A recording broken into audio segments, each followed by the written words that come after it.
Howdy YouTube, and welcome to this episode of the Gunman. So today I'm very pleased to announce we have another limited edition, Gunman Edition DeVILBISS. So this one here is actually a GTi Pro, not a Pro Lite. The previous three were Pro Lites, and this one is a Pro. Functionality is actually exactly the same. They just got a bit of a slightly different design on the handle. So the air caps and the fluid tips and all that are exactly the same. So they do spray exactly the same, the Pros and the Pro Lites. And funnily enough, I'm not sure if it's still the case, but it's probably about 2 or 3 years ago now, but I was actually looking online here in Australia, and the Pros, the GTi Pros, were more expensive than the Pro Lites. Like, I saw these Pros for about $700 on eBay Australia, and then the Pro Lites were like $500. So yeah, that was a little bit surprising. But here is one of the Pro Lites. This was actually the very first Gunman edition we had. Then we had the green and red ones, and now we've got the turquoise Pro. And I tell you what, the first time I saw that turquoise Pro,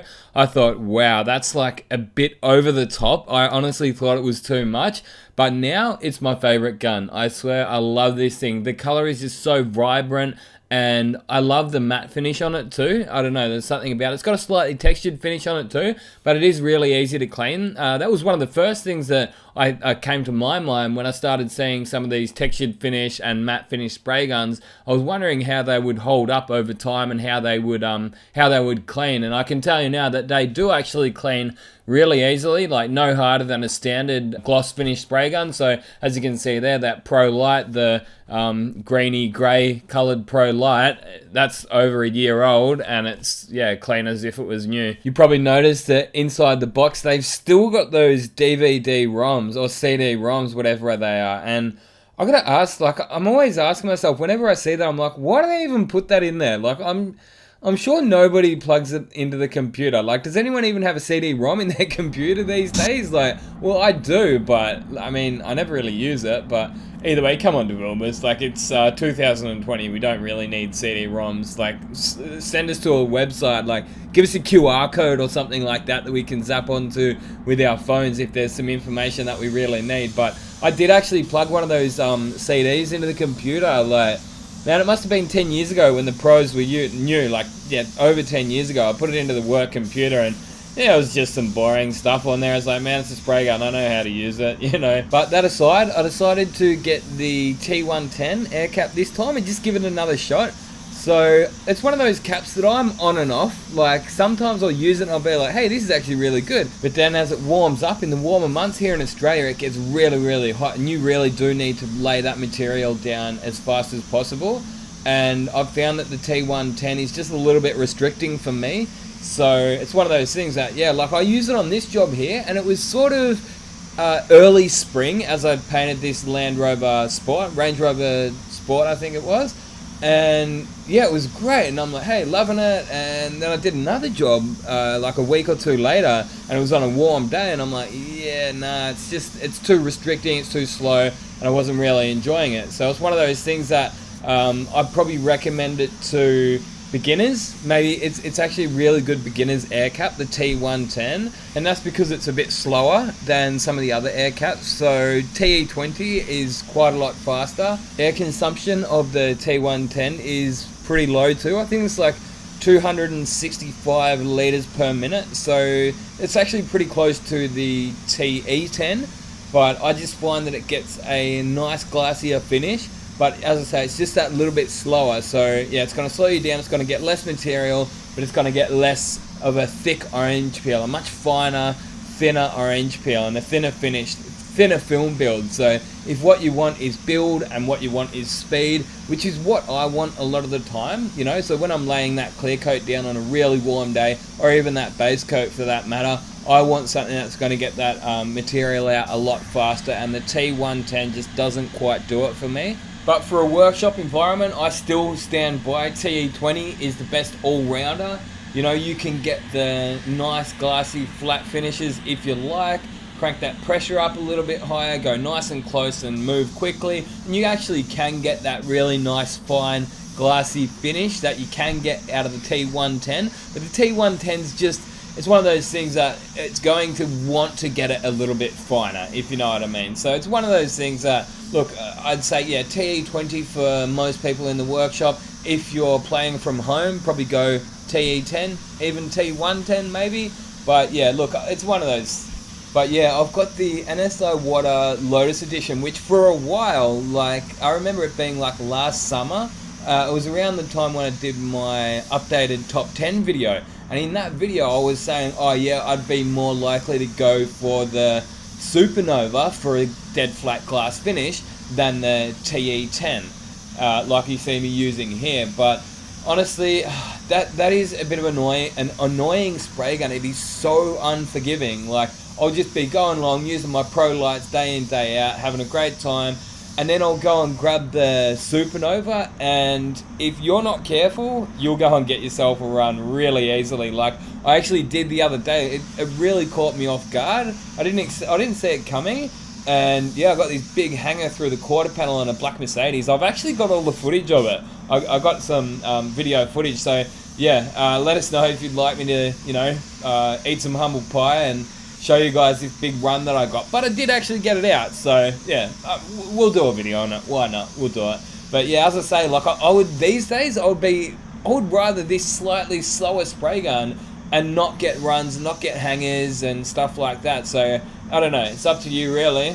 But yeah, as I say, these days I would much rather go for the T110 and a little bit more control. So because this gun here is a little bit slower, it'll still give you that really nice glassy flat finish. It's going to slow you down a little bit. So yeah, I don't know, I'm sort of stepping away from, I'm just going to leave that Supernova. You can just sit up on the wall looking pretty, because you really do. Like those Supernovas, they're the best looking guns, I still reckon, especially the Lotus Edition that I've got. But yeah, you can just sit up there looking good while I'll be using my pro lights day in, day out.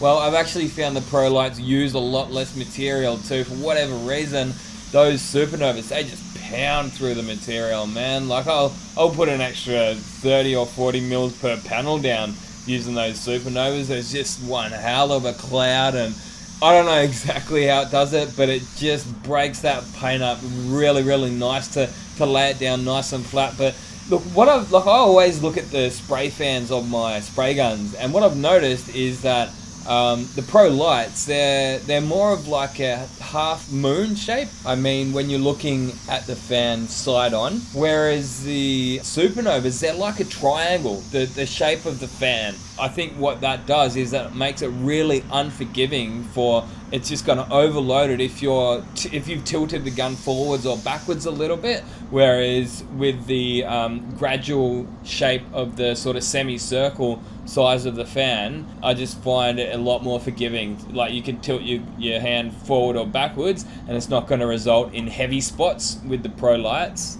But have a look at that finish there. That is a really tight finish. It's hard to fault that finish. Like, that is really flat. That is the kind of finish that you would give it like a really light sand down. You get like a piece of 2000 grit, give it a light scuff over, and then buzz over it with some 3000 grit, and that will be like dead flat, like a sheet of glass. So yeah, if dead flat is what you're after, at the end of the day, you're never really going to get dead flat off the gun, unless you maybe on flat surfaces like a roof, bonnet, or boot lid, something like that. But down the sides, you're always going to have some sort of texture. But to me, that's a very glassy finish. That's a very flat finish. It's the kind of thing that, as I say, it's really not far from being dead flat.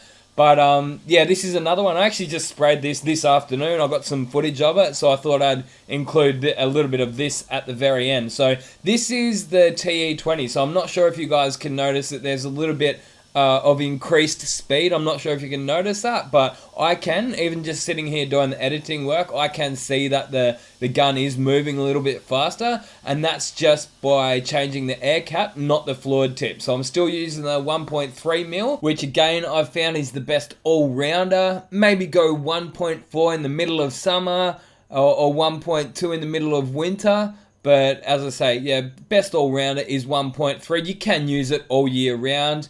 I actually did go for the 1.4 for a little bit there in winter. I was enjoying just smashing heaps of paint on. But I did find that I was getting like little runs around door handles quite a bit, so I'm like, nah, I'll throw the 1.3 back on, and I didn't regret it, put it that way. So yeah, look, this gun here is available in very limited numbers, so do be quick if you do want one. But I've had a word to Chris from Spray Guns Direct, and he reckons that we might be able to get another Gunman Edition down the track, so don't stress if you do miss out on this one, because as I say, there are very limited numbers. But I'd also like to let you guys know that we are doing a giveaway with one of these. So I like to leave these kind of announcements to the end of the video so that it goes to a loyal Gunman follower. Like, most people won't even know that we're doing a giveaway, but for those that have stuck through and watched the entire video to the end, I'd like to say there's a link in the description of this video. All you need to do is leave a comment down below in the comment section on that website, not in this video, on the website. And it doesn't have to say anything in particular, and we'll do a draw in a week from this video dropping, and someone's gonna get one of these for free. And we've actually got another few spray gun giveaways coming soon too. But yeah, Gunman Edition GTi Pro, what a beast. Have a look at that and have a look at what it's capable of.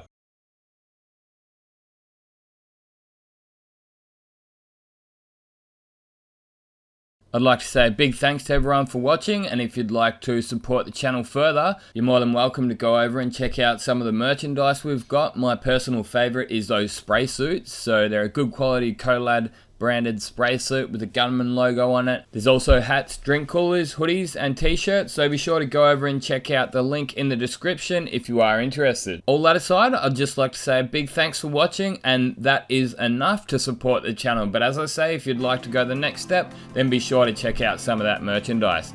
Thanks for watching, and until next time, get out there and paint some shit. Gunman out.